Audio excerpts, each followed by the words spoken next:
very good afternoon. Welcome to BBC London. I'm Thomas Magill. Tests of the water in the River Thames have shown it regularly exceeds safe levels of harmful bacteria like E. coli. So-called citizen scientists have been regularly monitoring the river over the last number of months. Since mid-May, 47 out of over 200 tests carried out on a stretch between Teddington and Oxford contained high levels of harmful bacteria. Here's our environment correspondent, Tom Edwards. The Thames is enjoyed by thousands of water users, from rowers to swimmers. Sometimes, though, there is a problem with pollution and sewage. It can be caused by illegal spills into the river or when the whole sewage system can't cope. We went out with a team of citizen scientists who are now regularly testing the Thames to check its water quality. And then we have to dip it into the water 3 times. Here they're testing for harmful bacteria like E. coli. It has shocked me, and the other thing that's shocking is now in my social circles, a lot of people are asking, is the river safe? Is it safe for my children to do sports in? And they're hesitating because, to be honest, what we found is that it's not. It can cause a lot of illness, essentially. As you can see, there are a lot of people out on the water. We've done 1 test every week for the past 7 weeks, and 2 of them have come back with a poor rating, which essentially means that the water is unsafe to swim in. And that gets sent straight away through the post to the pathology lab, and we'll get the results in 2 to 3 days. The latest data from City Hall shows this year almost 4 times the amount of sewage was discharged into the Thames compared to last year. The Thames super sewer, due to open soon, should stop most of that, but not sewage from the tributaries. Here in Teddington, there's also a plan in droughts to abstract river water and replace it with treated effluent. That is facing considerable opposition, and locals say it will only make water quality worse. We think if you're going to tip treated sewage into low flow, warmer summer condition river, you are going to make the river in a worse ecological state. And I'm afraid Thames Water promised to say, well, trust us, we know what we're doing. That's long gone round here.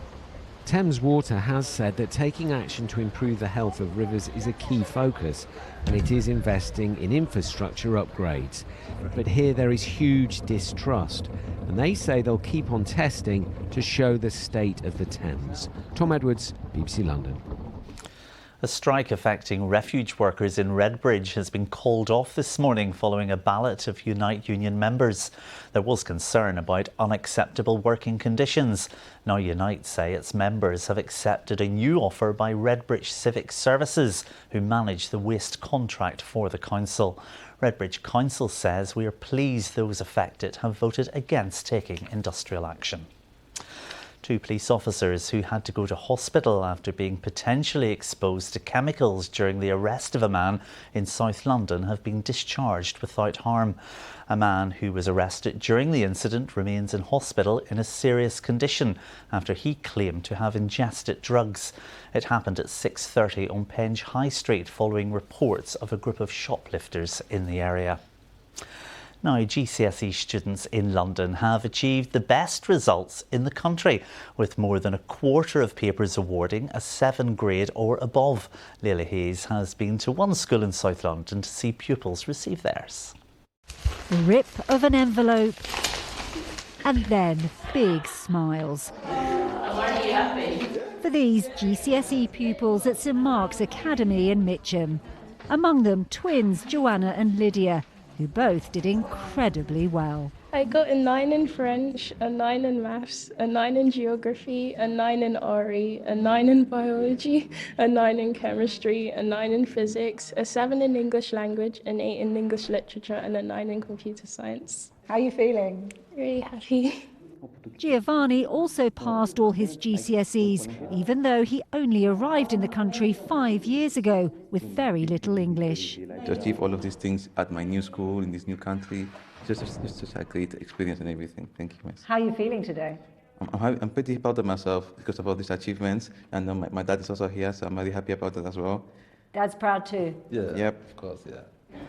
This year's GCSE students had only just started secondary school when COVID hit, so have faced many obstacles. COVID just made everything more challenging, obviously not being able to come in school, having to like video lessons and stuff. Yeah, COVID, it wasn't easy, but we got past it. The head teacher says almost half of pupils are on free school meals. They should be championed at this point. They are so resilient. They have gone above and beyond to make sure that they're securing grades that place them in further institutions or gain higher education places, and we couldn't be more proud of them. London students have achieved the best GCSE results in the country, and here at St Mark's, the celebrations have only just begun. Layla Hayes, BBC London. Now, ahead of Notting Hill Carnival this weekend, we've been out meeting some of those preparing for the big celebration. Kevin and Abla will be serving up 6,000 meals over the next 2 days. BBC Radio London's Amita Kamara has gone to Holloway Road to meet him and discovered how he's juggling plans alongside setting up a new restaurant. Ahead of Notting Hill Carnival, I'm here on Holloway Road in North London, about to meet a very iconic duo who were already in preparation for that big weekend. Let me tell you what I like. That is amazing. Kelvin, the owner of Chip and Jack, is preparing his food for Carnival, all while setting up a brand new restaurant. All right, show us what we've got inside. Okay, so this is one of 6 loads today. We've got about 100 kg of chicken, a whole goat. Yeah. Okay, well, let's get it inside. Yes.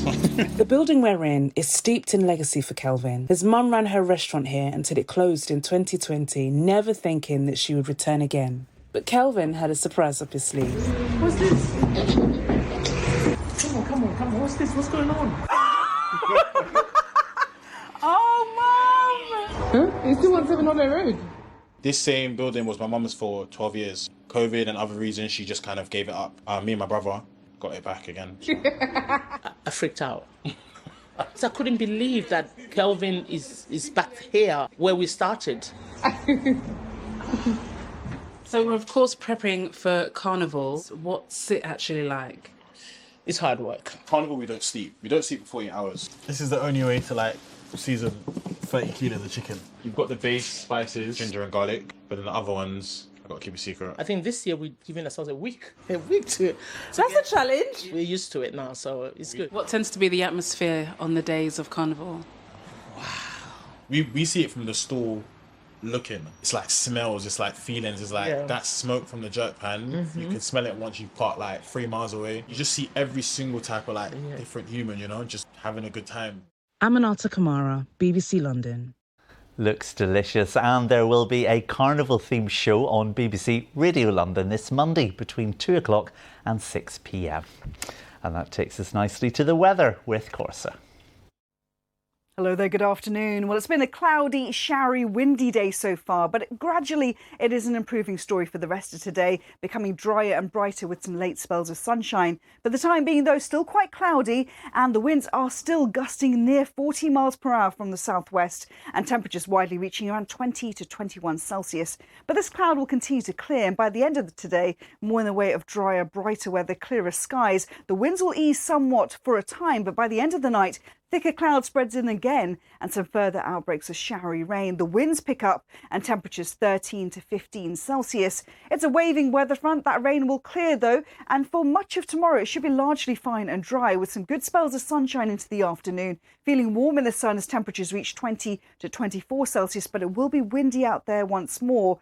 And then Friday night into Saturday, we're expecting some further outbreaks of rain. Now, some of this rain will be quite heavy for a time. The winds will still be strong, but this will tend to clear through. So Saturday's an improving day. By the end of the day, more in the way of drier, brighter weather, some sunshine. And the rest of the bank holiday weekend should be largely fine and dry with some good spells of sunshine around, maybe just the odd isolated shower, and temperatures around average for the time of year.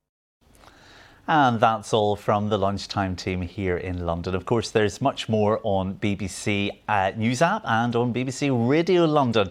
But for now, let's cross back to Ben for the rest of the BBC News at 1 o'clock. Bye-bye.